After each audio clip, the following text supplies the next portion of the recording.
नमस्कार दोस्तों, आज हम इस वीडियो में आपके साथ डिस्कस करेंगे व्हीकल्स में इस्तेमाल होने वाले ट्यूब टायर और ट्यूबलेस टायर के बीच में क्या क्या डिफरेंसेस हैं, कैसे ये एक दूसरे से अलग हैं। हमने कुछ फैक्टर को कंसीडर किया है जिसके आधार पर देखेंगे कि ट्यूब टायर और ट्यूबलेस टायर में क्या क्या मेन डिफरेंस हैं। तो सबसे पहले बात करते हैं ट्यूब टायर के बारे में कि जो ट्यूब टायर है उसकी कंस्ट्रक्शन किस प्रकार से होती है। तो जैसा कि आपको इस डायग्राम में नज़र आ रहा है, ट्यूब टायर में एक्चुअली होता क्या है, जो अलॉय व्हील और टायर के बीच में एक अलग से इनर ट्यूब का इस्तेमाल किया जाता है और इस इनर ट्यूब में ही हवा को फील किया जाता है। तो एक प्रकार से जो ट्यूब टायर है इसमें इनर ट्यूब का इस्तेमाल होता है। और जो ट्यूबलेस टायर है, नाम से ही पता चलता है ट्यूबलेस, मतलब कि इसमें रिम और टायर के बीच में इनर ट्यूब नहीं होती। मतलब कि जो हवा भरी जाएगी वो व्हील का जो रिम है और जो टायर है उसके बीच में भरी जाएगी, जबकि ट्यूब टायर में जो एयर है वो इनर ट्यूब में फिल की जाती है। उसके बाद बात करते हैं पंक्चर की। जो ट्यूब टायर है इसमें ज़्यादा चांसेस होते हैं पंक्चर होने के, क्योंकि इसमें जो ट्यूब हम इस्तेमाल करते हैं तो इसमें ज़्यादा चांसेस हैं कि पंक्चर की पॉसिबिलिटी रहती है, जबकि जो ट्यूबलेस टायर है इसमें इनर ट्यूब का इस्तेमाल नहीं करते, इसलिए यहाँ पर बहुत कम चांसेस हैं पंक्चर होने के। दूसरा बात करते हैं पंक्चर रिपेयर। जब दोनों टायर्स में पंक्चर हो जाता है तो उसको रिपेयर कैसे किया जाता है, तो ये डायग्राम आपके सामने है। जब ट्यूब टायर में पंक्चर होता है तो सबसे पहले हमें क्या करना पड़ता है कि जो हमारा जो टायर है उसे हमें रिमूव करना पड़ेगा, बाहर निकालना पड़ेगा। और बाहर निकालने के बाद जो रिम और टायर के बीच में इनर ट्यूब है उसको बाहर निकालना पड़ता है और उसके बाद उसको पंक्चर लगाया जाता है। तो एक प्रकार से अगर हम बात करें, ट्यूब टायर को पंक्चर होने पर उसको पंक्चर लगाना एक टाइम कंज्यूमिंग प्रोसेस है, कॉम्प्लिकेटेड प्रोसेस है। और लेकिन इसको किसी भी कह सकते हैं कि जो रोड साइड पंक्चर जो शॉप्स हैं या गैराज हैं वहाँ पर इसको रिपेयर किया जा सकता है, बट एक टाइम कंज्यूमिंग प्रोसेस रहती है।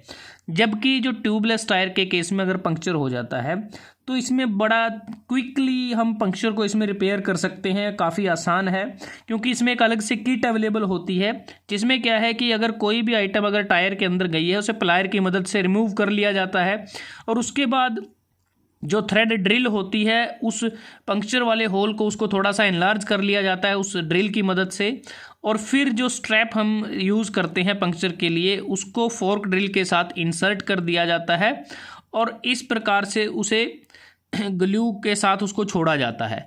तो यहाँ पर जो ट्यूबलेस टायर है उसको पंक्चर लगाना काफ़ी आसान होता है ट्यूब टायर के मुकाबले।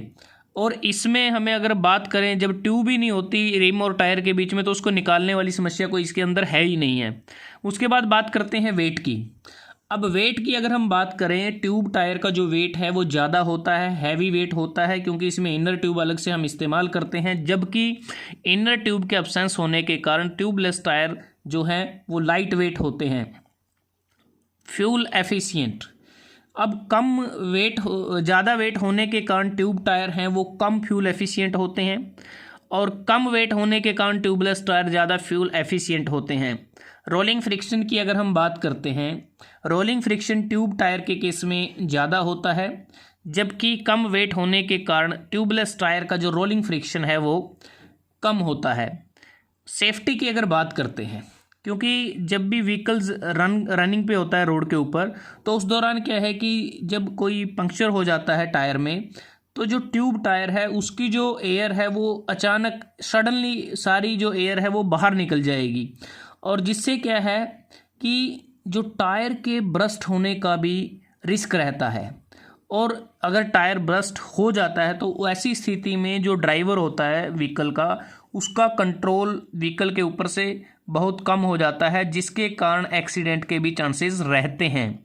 लेकिन अगर हम बात करते हैं ट्यूबलेस टायर के केस में, ट्यूबलेस टायर के केस में क्या होता है, अगर कोई कील या फिर कोई भी शार्प आइटम टायर में चली गई है तो जो एयर होती है टायर के अंदर वो बिल्कुल तेज़ी के साथ बाहर नहीं आती, बिल्कुल ग्रेजुअली धीरे धीरे वो बाहर निकलती है, क्योंकि यूनिफॉर्म एयर रहती है थ्रू आउट द एयर और इसमें क्या है, जो कह सकते हैं जो लीकेज होती है एयर की बहुत ही स्लो होती है।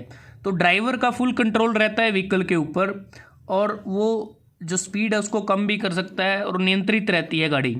और इसमें जो रिस्क रहता है टायर बर्स्ट का, जो ट्यूब टायर में होता है, ट्यूबलेस टायर के केस में वो नहीं होता, तो एक्सीडेंट के चांसेस में कम रहते हैं। और ड्राइवर के पास पूरा टाइम होता है इसको, जो स्पीड होती है गाड़ी की उसको कम करने का। उसके बाद बात आती है स्टेबिलिटी एट हाई स्पीड। अब जो ट्यूब टायर हैं वो इनस्टेबल होते हैं, क्योंकि जो इनर ट्यूब की प्रेजेंस के कारण हाई स्पीड पे ये थोड़ा इनस्टेबल होते हैं, जबकि जो ट्यूबलेस टायर हैं ये काफ़ी स्टेबल होते हैं, काफ़ी कंफर्टेबल राइड ये प्रोवाइड करते हैं इनर ट्यूब की एब्सेंस होने के कारण। उसके बाद बात करते हैं हीट डिसिपेशन की। अब जो हीट डिसिपेशन की अगर हम बात करें, जो फ्रिक्शन होता है जो इनर ट्यूब और टायर के बीच में, ठीक है, उस फ्रिक्शन के कारण ही जो ओवर हीटिंग की प्रॉब्लम है वो रहती है ट्यूब टायर के केस में। तो एक प्रकार से कह सकते हैं जो हीट डिसिपेशन है वो कम होता है ट्यूब टायर के केस में।